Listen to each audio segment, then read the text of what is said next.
Hello students, मेरा नाम है मोहम्मद शान और आप देख रहे हैं मेरा यूट्यूब चैनल जहां मैं वीडियोस अपलोड करता हूं for higher engineering mathematics BSc. और अगर आप किसी भी कॉम्पिटेटिव एग्जाम की तैयारी करना चाहते हो तो मेरा चैनल आपके लिए बहुत ही ज्यादा हेल्पफुल रहेगा। तो भाई आज हम स्टार्ट करने वाले हैं वन डायमेंशनल हीट इक्वेशन क्या होती है और उसको ड्राइव कैसे करते हैं। आज हम लेक्चर में ये सीखने वाले हैं और हम देख सकते हैं ये पार्शियल डिफरेंशियल इक्वेशन की एक बेहतरीन सी एप्लीकेशन है। तो भाई आइए कोशिश करते हैं हीट इक्वेशन जो वन डायमेंशनल होती है उसको ड्राइव कैसे किया जाता है, आखिर ये आई कैसे। चलो भाई, अच्छा मैं आपको कुछ बातें पहले भी बताता हुआ चला था कि हमें ये जो मॉडल्स हम पढ़ते हैं ये बिल्कुल एक रिफ्लेक्शन होते हैं रियलिटी की, बट 100% रियलिटी नहीं होती। ठीक है, ये बात याद रखने की जरूरत है। इसलिए हम अपने सिस्टम के अंदर कुछ अजम्पशंस करते हैं, उसकी बेस पर फॉर्मूले को ड्राइव करते हैं। तो आइए कुछ ना कुछ करके देखेंगे, लेट्स वॉच। तो सबसे पहले मैंने क्या किया, अपनी अजम्पशंस ली कि मेरी क्या क्या अजम्पशंस होनी चाहिए तो मेरी हीट इक्वेशन ड्राइव हो। मैंने कहा सबसे पहले आपका जो सिस्टम है ना वो वन डायमेंशनल होना चाहिए। वन डायमेंशन का मतलब है जो आपकी हीट ट्रांसफर होना आपके सिस्टम में वो सिर्फ और सिर्फ एक्स डायरेक्शन में हो, जो कि पॉजिटिव एक्स डायरेक्शन के अंदर आपकी हीट ट्रांसफर होगी। मैंने एक अजम्पशन ये मान ली कि मेरा जो सिस्टम होगा वो वन डायमेंशनल सिस्टम होगा। ठीक है भाई।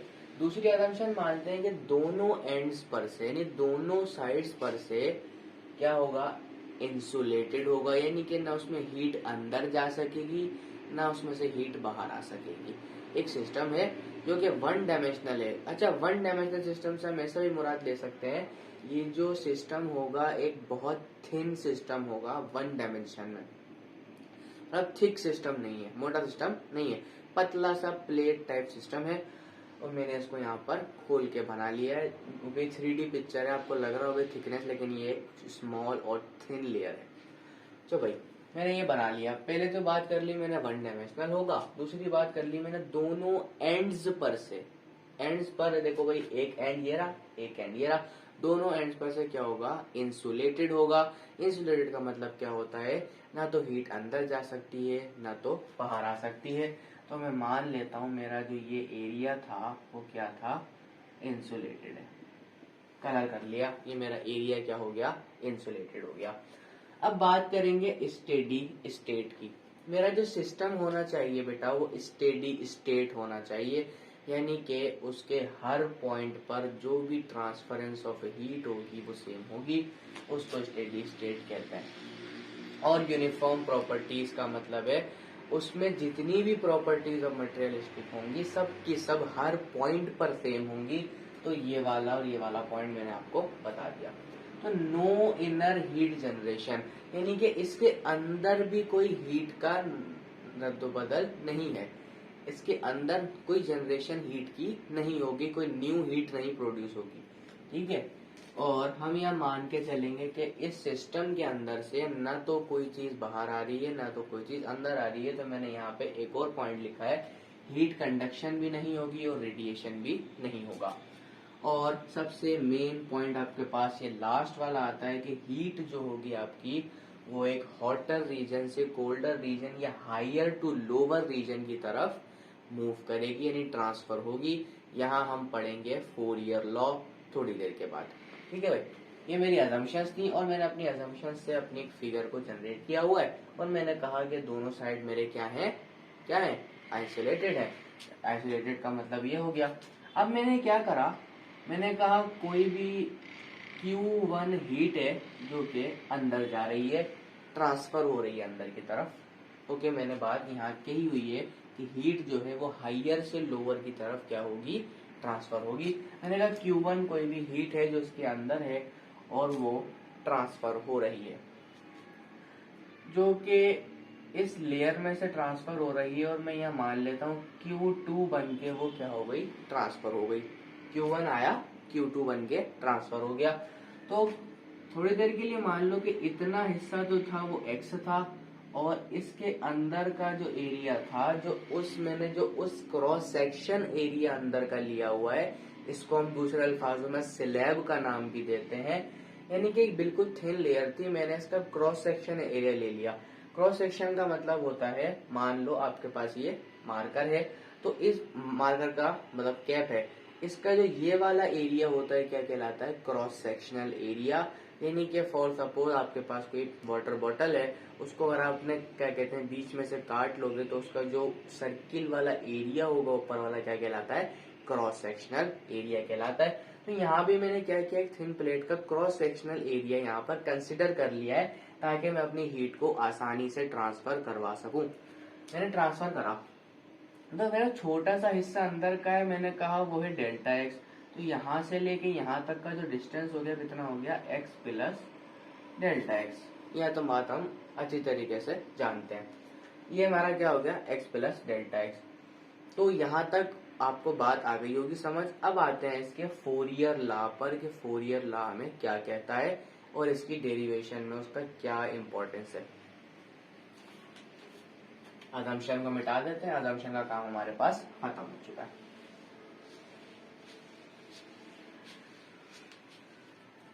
ठीक है भाई, अब चलेंगे आगे। मैंने कहा मेरा फोरियर लॉ क्या कहता है। फोरियर लॉ ऑफ, यहाँ पे लिखेंगे एच सी, यानी के हीट कंडक्शन। हीट कंडक्शन यानी Fourier law of heat conduction हमें क्या कहता है, वो कहता है कि अगर कोई भी आपके पास थिन रॉड हो या कोई ऐसा मटेरियल हो थिन, उसका आप क्रॉस सेक्शनल एरिया लो, क्या लो, क्रॉस सेक्शनल एरिया लो, तो वो डिपेंड करेगा किस पे, हीट कंडक्टिविटी पे, जो वो हीट कंडक्ट कर रहा है उसके ऊपर, उसका जो क्रॉस सेक्शनल एरिया है उस पे, और जो उस दोनों जो आपके पास जो आपने क्रॉस सेक्शनल एरिया लिया है उसके अंदर जो टेम्परेचर में चेंज आ रहा है with respect to one dimension, इन तीन चीजों के ऊपर आपका जो फोरियर लॉ है वो डिपेंड करता है।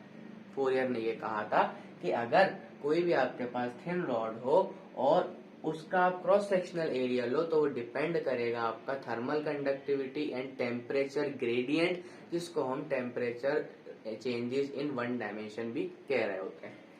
तो बेसिकली अगर मैं आपसे बात करूं Q1 की, तो मैंने आपको क्या बताया, मैंने कहा Q1 होगा किसके बराबर होगा, थर्मल कंडक्टिव। अच्छा, हम एक और बात मैं आपको बताता हुआ चला था कि आपका जो हीट है वो हाइयर से लोअर की तरफ क्या हो रहा है, ट्रांसफर हो रहा है। जब कोई चीज हाइयर से लोअर की तरफ जाती है तो हम माइनस साइन का यूज करते हैं, ताकि हमें पता चल जाए कि डायरेक्शन किस तरफ है। तो मैंने सबसे पहले लगा दिया माइनस। अब मैं एक कांस्टेंट लगाऊंगा के, जो कि मेरे पास हीट कंडक्शन का है, क्योंकि मेरा फोरियर लॉ डिपेंड किस पे करेगा, के पर। अच्छा, के पर करने के बाद क्रॉस सेक्शनल एरिया, जो भी एरिया उस स्लैब का होगा उस पर डिपेंड करना है इसको। और आपके पास जो भी टेम्परेचर में चेंज आ रहा है विद रिस्पेक्ट टू एक्स, यानी एक्स डायरेक्शन, क्या कहलाएगा, फोरियर लॉ कहलाता है हीट कंडक्टिविटी का। तो फोरियर लॉ हमें ये कहता है। अब वो फोरियर लॉ Q1 था, मैंने x डिस्टेंस पर लिया, जब ये इससे ट्रांसफर हो जाएगा तो कहाँ आ जाएगा, Q2 के अंदर।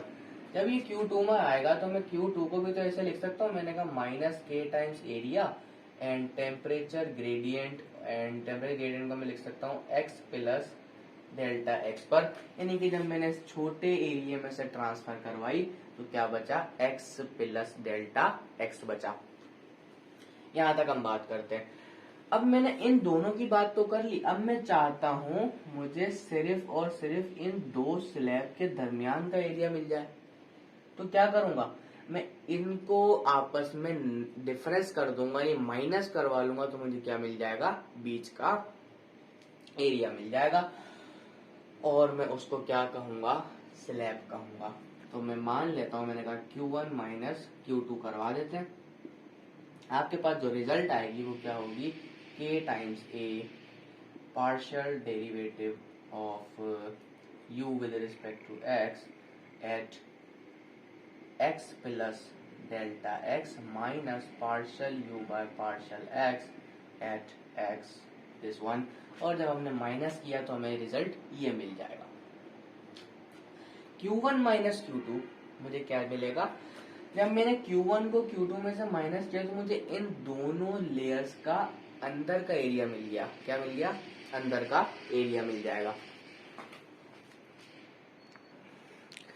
जब मैंने इनको माइनस किया Q1 माइनस Q2 तो मुझे क्या मिल गया, Q1 से लेके Q2 को जो मैं माइनस करूंगा तो मुझे अंदर का एरिया मिल जाएगा। इसको कहूंगा मैं स्लैब।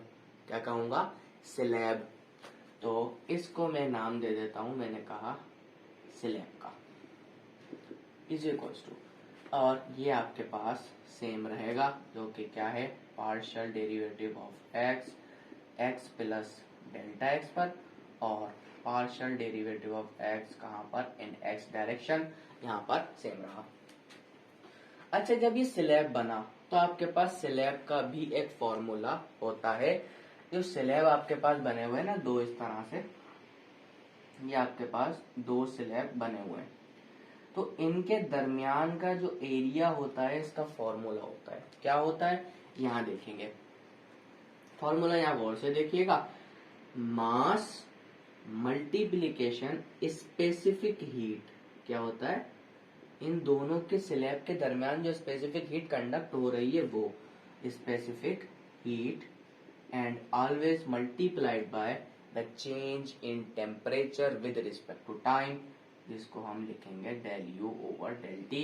तो ये मेरे पास बाकायदा फॉर्मूला होता है किसका? स्लैब का। ठीक है, यहां तक हमने स्लैब पढ़ लिया, और बाकिया का जो के ए है वो तो ऐसा का ऐसे ही रहेगा, del u over del x times x plus delta x negative del u over del x times x, ये सेम रहेगा।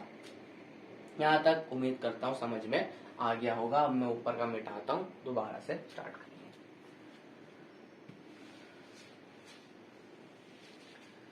तो भाई हमें क्या मिल गया, स्लैब का फॉर्मूला मिल चुका है। और मुझे एक बात पता है, ये जो मास होता है ना मेरे पास, याद रखिएगा, जो मास होता है आपके पास इसके बराबर होता है volume multiplied by density.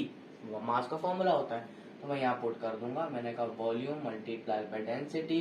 Specific heat को मान लो मैं किसी एस लेटर से शो कर देता हूँ, और बाकी क्या बचा, del u over del t बचा, जो कि किसके इक्वल है, इस पूरे के a times partial derivative of u with respect to x distance from x plus delta x and negative partial u by partial x with x this one। यहां तक ये बराबर है। क्या वॉल्यूम को लिखा जा सकता है एरिया इंटू सम डिस्टेंस? बिल्कुल लिखा जा सकता है। तो यहाँ पर मैं लिखने वाला हूँ एरिया इंटू डेल्टा एक्स, यानी कोई भी सम डिस्टेंस एक्स था उसको ले लिया। मैंने कहा as del u over del t is equals to k times a और partial u by partial x times x plus delta x negative partial u by partial x and times x. यहाँ तक same चलता जा रहा है, कोई फर्क यहाँ पर नहीं आया है। तो यहाँ से इसको रिमूव करते हैं, यहाँ की बात करेंगे। देखो बेटा, एरिया से एरिया यहाँ पर कैंसिल हो रहा है, कर दो।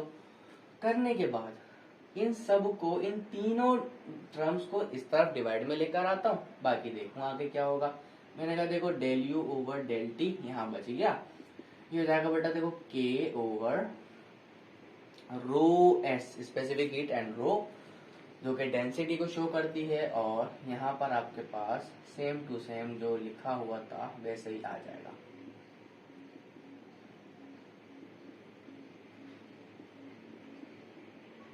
मतलब डायरेक्शन एक्स आ जाएगी, और इसके नीचे आपने क्या उतारा था, डेल्टा एक्स उतारा था, जो कि अमूमन सी बात है।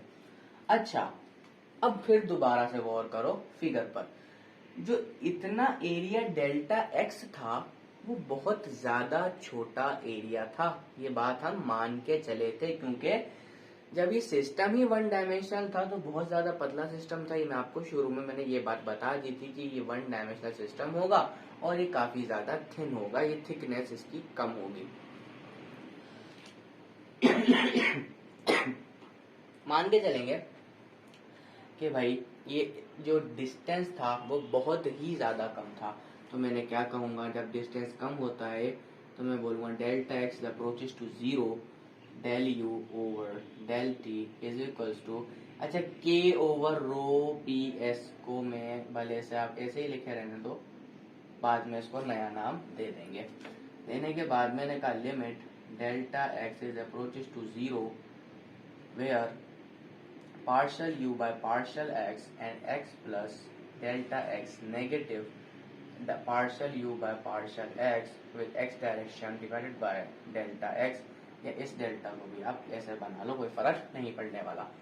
तो गौर से देख सकते हो by a b initio method it is the second derivative with respect to x. मान सकते हो यहाँ हो जाएगा del u over del t is equals to k over rho s, और ये क्या बना partial square u by partial x square. ये बात हम सब लोग जानते हैं। अच्छा यहाँ पे जो मेरे पास टर्म बनी के ओवर रो एस, इसको मैं नाम दे दूंगा सी स्क्वायर का, क्योंकि सारे के सारे पॉजिटिव हैं और सी स्क्वायर भी किसको शो करेगा, एक पॉजिटिव नंबर को शो करेगा, जिसको मैं नाम देता हूं डिफ्यूजिबिलिटी। ये कांस्टेंट किसका होता है, डिफ्यूजिबिलिटी का नाम हम देते हैं। तो अगर मैं इसकी जगह सी स्क्वायर पुट कर दूं, मैंने कहा del u over del t is equal to c square del u square over del x square, तो मेरे पास क्या होगा, मेरी जो हीट इक्वेशन है वो ड्राइव हो जाएगी।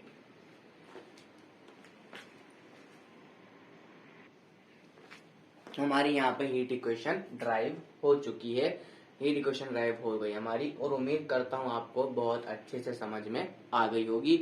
तो अगर आपने मेरा चैनल सब्सक्राइब नहीं किया है तो कर दो, ताकि आपको और अच्छी अच्छी नई वीडियोस यहाँ पर देखने को मिल सके और अच्छी एक्सप्लेनेशन के साथ आपको देखने को मिल सके। और मिलते हैं फिर नेक्स्ट लेक्चर में, तब तक के लिए अल्लाह हाफिज, मेरे साथ बने रहिए, बाय बाय।